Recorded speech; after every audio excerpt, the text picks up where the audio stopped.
풍요롭고 행복한 100세 시대를 위한 시간입니다. 100세 톡톡.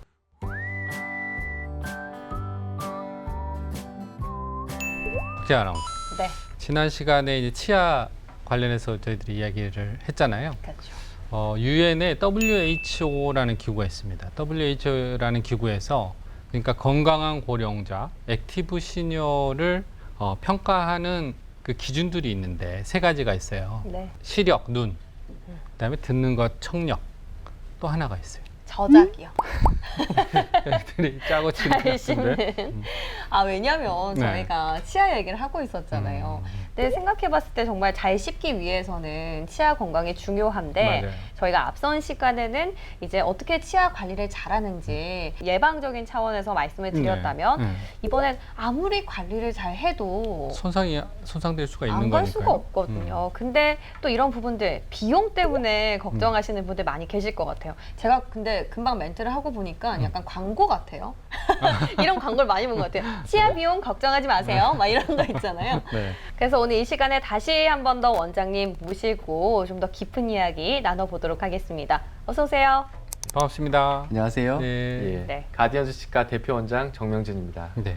박지영 아나운서 말씀하신 대로 저번 시간에는 예방 쪽에서만 이야기를 했는데 뭐 그렇게 하더라도 손상될 수가 있잖아요. 그렇죠. 사후 처방에 네, 대해서 오늘 이야기를 해보겠습니다. 네. 이제 뭐 사실은 대부분은 예방하고 관리보다는 이제 맞닥뜨려야지 소 앓고 나서 외양간을 빨리 고쳐야 되거든요. 특히 치과가 좀 그런 것 같아요. 네, 아프지 맞습니다. 않으면 예방 차원에서 절대 안 가지는 것 같거든요. 지금 말씀하신 굉장히 중요한 포인트인데요. 네. 네. 우리가 이제 뭔가 다치거나 뭐 감기에 걸리거나 하면 아프잖아요.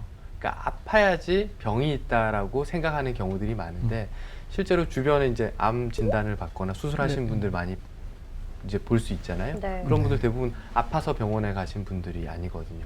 건강검진 통해서 다른 검진을 통해서 암을 발견하는 맞아요. 경우들이 대부분입니다. 네. 실제로 아파서 병원에 가서 암 진단을 받으신 분들은 좀 거의 늦은 사형 경우가 선고나 다름없는 음. 경우들이 많죠. 치과 질환도 마찬가지입니다. 충치도요. 통증이 직접적인 원인이 아니고요. 치주 질환도 통증을 바로 야기하지 않습니다.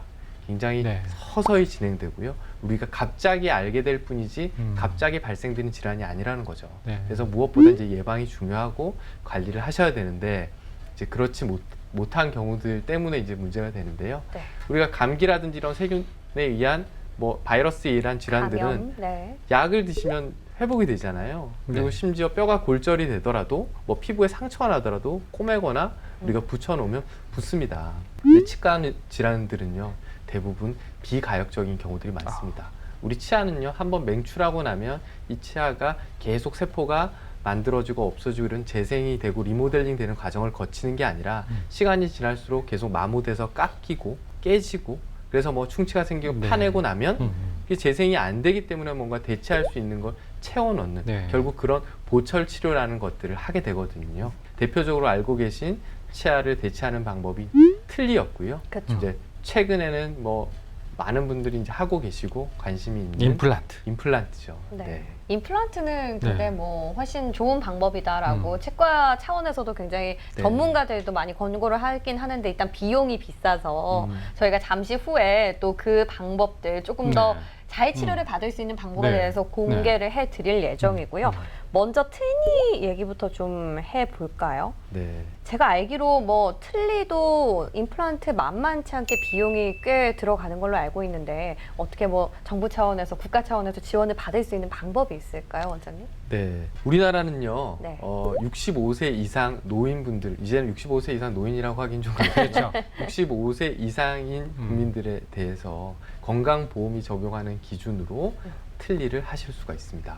오, 예. 네. 65세 미만은 네. 이제 적용을 받지 않고 혹시나 틀니가 필요하면은 자기 비용으로 해야 되는 거. 그렇죠. 처음에 이제 75세 이상에서 이제 연령이 좀 낮아져서 이제 65세까지 지금 그렇구나. 내려와 있는데요. 그래서 전체 틀니 그리고 이제 부분 틀니의 경우도 보험 적용을 받으실 수가 있고 우리가 이제 일반적으로 감기 걸려서 이제 병원 가시면 본인 부담금이라는 걸 내게 네. 되거든요. 네. 30%. 예, 그렇죠. 맞습니다. 30%의 총 진료비의 30%를 내시는 거고 사실 그 외의 비용은 항상 건강보험료를 내고 계셨죠. 있죠, 네. 그래서 그렇죠. 이제 그렇죠. 냈기 때문에 그거에 대해서 맞아요. 이제 정부에서 적용을 혜택을 받는, 네. 받는 거고 그와 똑같이 틀니도 지금은 이제 65세 이상인 경우에 혜택을 받으실 수 있게 되어 있습니다. 근데 사실 병원에 갔을 때 저희가 이비인후과를 예를 들면은 그냥 알아서 적용이 되잖아요. 근데 네. 틀니 같은 경우에는 뭔가 따로 신청을 해야 되나요? 네, 맞습니다. 이게 병원을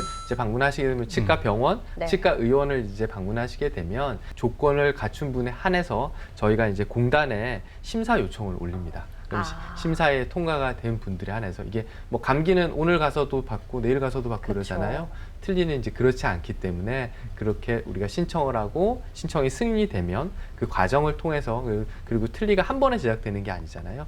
단계마다 이제 비용을 이제 내시면서 본인 부담금을 내시는 거죠. 그래서 치료를 완료를 할 수 있게 도와드리고 있습니다. 그럼 병원에서 한다는 말씀이시죠? 아, 그렇죠. 예. 아. 뭘 보고 평가를 그쪽에서는 하는 건가요? 자기가 이제 네. 건강보험료를 잘 내고 계신지 아닌지도 중요할 거고요. 그리고 이제 건강보험료를 혜택을 받는 이제 기준이 좀 있습니다. 일반 분도 계시지만 차상위 계층에 계신다거나 이런 이제 뭐 수급자이거나 이런 네. 분들은 이제 본인 부담금이 좀 더 이제 낮아지는 거죠. 거기에 맞춰서 해당 이제 통과가 되고 그리고 틀니를 매번 만들어 드리는 게 아니라 그 한 번 제작을 하고 나면 7년이 넘어가야 새로운 틀니를 제작할 수 있거든요. 그래서 그렇구나. 그런 자격 요건들을 확인한 횟수 후에 제한이 있네요. 예. 아.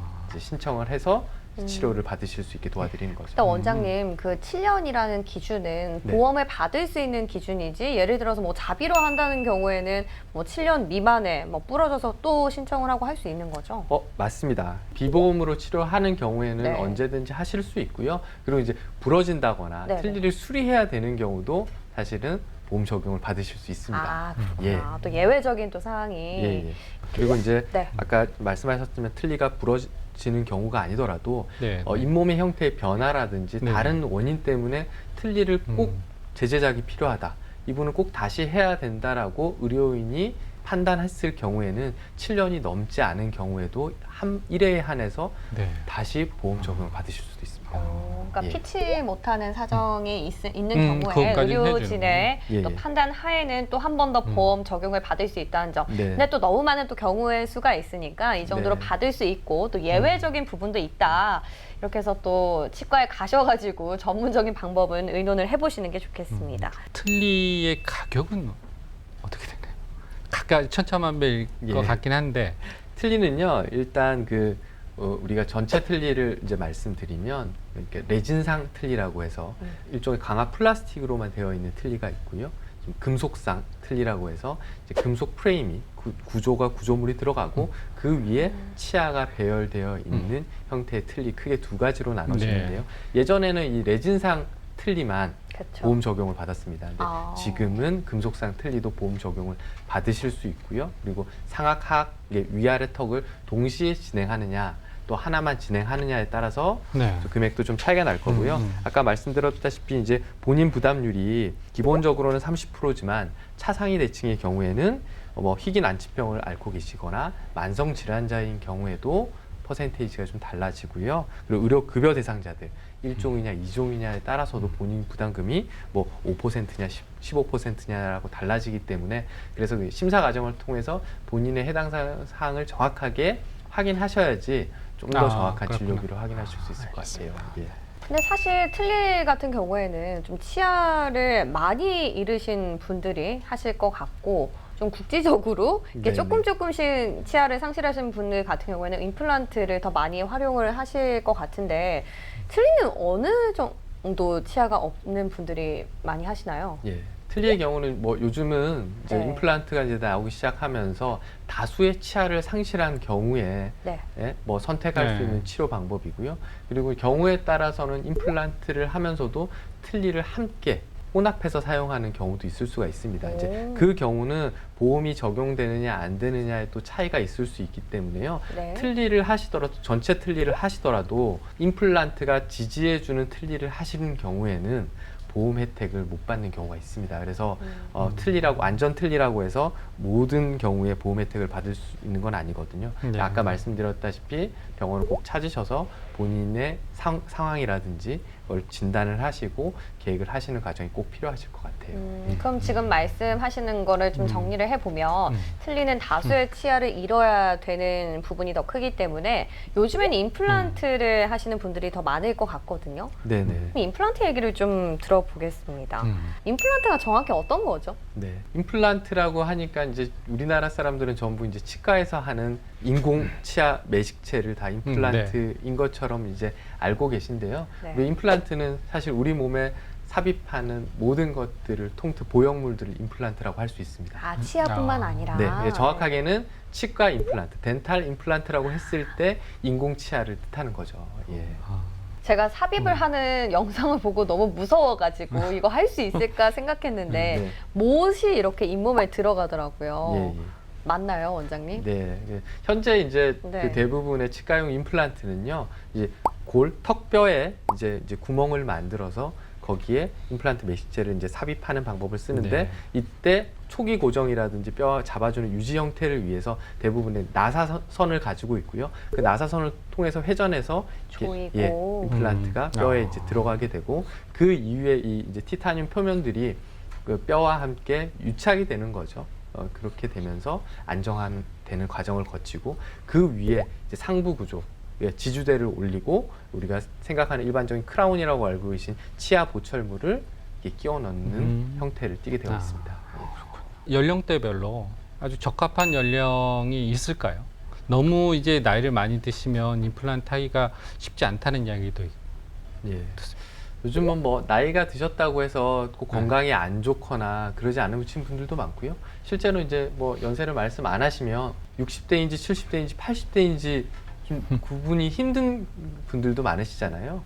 본인이 가지고 계신 이제 전신 건강의 상태에 따라서 아마 네. 좌우될 것 같고요. 건강한 상태를 유지하셨다면 치아를 상실한 이후에도 임플란트라든지 뭐 틀니도 마찬가지입니다. 그래도 잇몸뼈라든지 구강 관리가 잘 되셔야지 잘 치료 받으실 수도 있고 잘 유지하실 수도 있거든요. 그런 부분들은 뭐 본인의 개인적인 그 건강 상태에 따라서 차이가 있기 때문에 꼭 확인하셔야 될 필요가 있을 것 같아요. 전문가의 진단이 필요한 부분이었고 네. 그러면 임플란트도 가격이 또 비싸잖아요. 네. 보험을 적용을 받을 수 있나요? 네, 받을 수 있습니다. 어. 우리나라는요, 2014년 7월 1일부터요, 네. 그 75세 이상 인구에 대해서 임플란트 건강보험 적용을 받을 수 있도록 시행을 했고요. 이건 현재는 65세가 아니고 75세인가? 처음에 시작은 75세에서 시작했습니다. 네, 현재는 65세로 연령이 낮아지고 네. 만 65세입니다. 그리고 임플란트 개수도 2개까지 평생 2개까지 받을 수 있는 걸로 변경이 되었습니다. 예. 그럼 이건 보험 적용을 받으려면은 절차가 있습니까? 예, 아까 설명드렸던 틀니랑 이제 비슷한 비슷합니까? 상황이고요. 네. 그러니까 본인이 혜택을 벌써 받으셨는지 아닌지, 그 받을 수 있는 나이인지, 그리고 또 아까 건강보험공단에서 얘기하는 본인의 자격이 어떤지를 의원이나 병원에서 먼저 접수를 하고 네. 거기에서 이제 신청이 허가가 되면 이제 시술 받을 수 있는 상황이 되는 거죠. 예. 젊은 사람의 경우와 이 나이 드신 분 경우에 임플란트 시술을 하는데 무슨 차이점이나 혹시 뭐 나이 드신 분들이 임플란트를 할 때 주의할 점 있을까요? 네, 보통 이제 나이 드신 분들이 복용하는 약들이 굉장히 많습니다. 막 네네. 한 움큼씩 이렇게 아침마다 그쵸. 드시는 분들 계시잖아요. 네.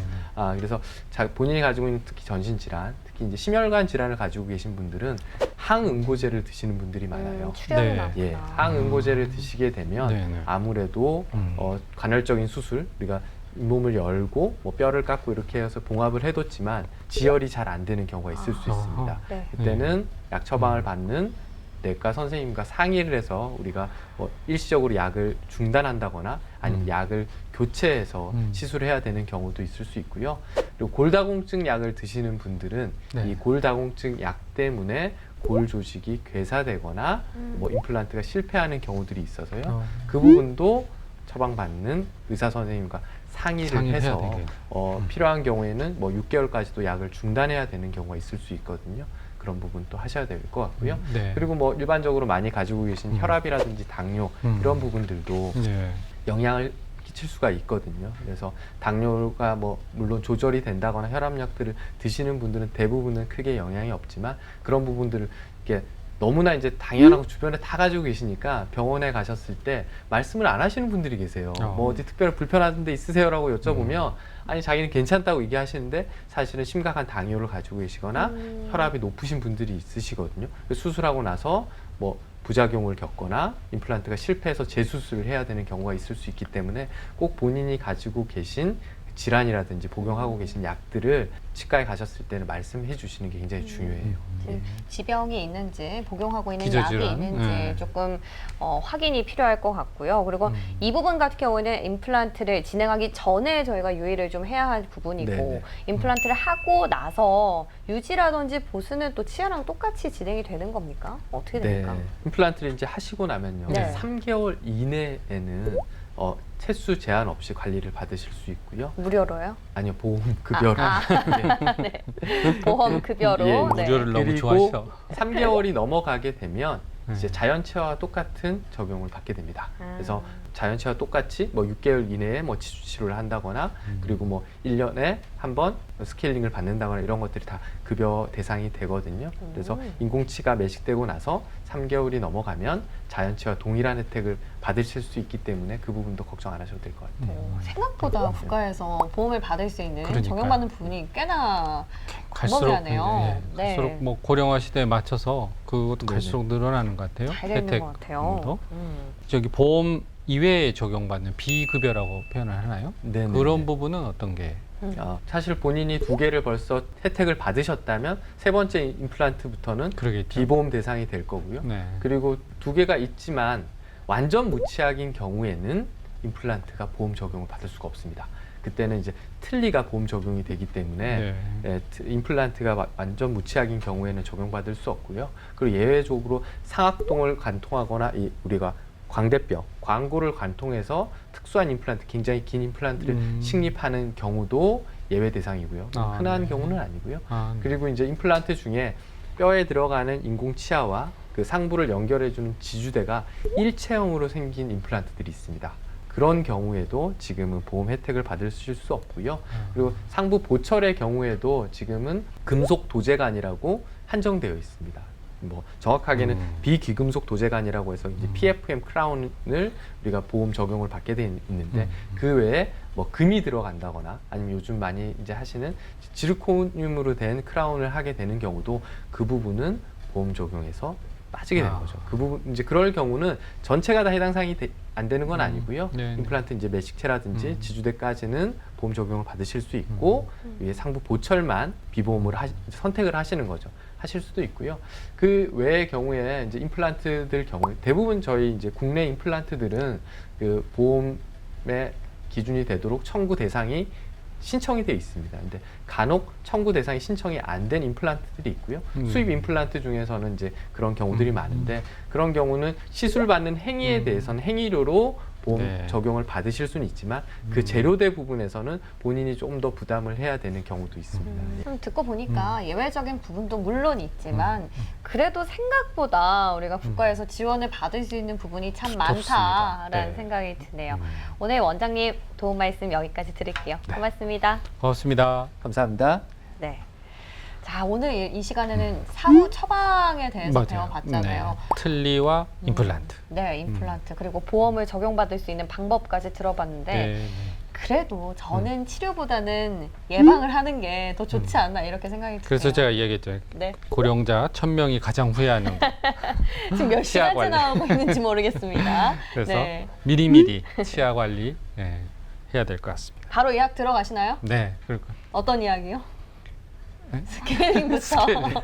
스케일링부터 칫솔질부터 저희가 가장 쉬운 것부터 시작을 해 가보도록 할게요. 저희도 실천하는 방송이 돼보도록 하겠습니다. 자, 오늘 저희는 여기서 인사드릴게요. 백세 톡톡